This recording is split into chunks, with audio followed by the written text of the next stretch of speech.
Сәлем достар, каналыма қош келдіңіздер.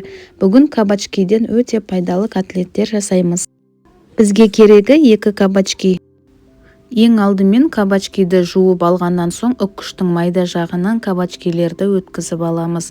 Егер кабачки сулы болса, міндетті түрде суын бөліп төгіп аламыз. Енді өткізілген кабачкилерді ыдысқа салып, үстіне 1 шай қасық тұз, бұрыш, чеснок, 2 жұмыртқа, қаймақ қосып жақсылап араластырамыз.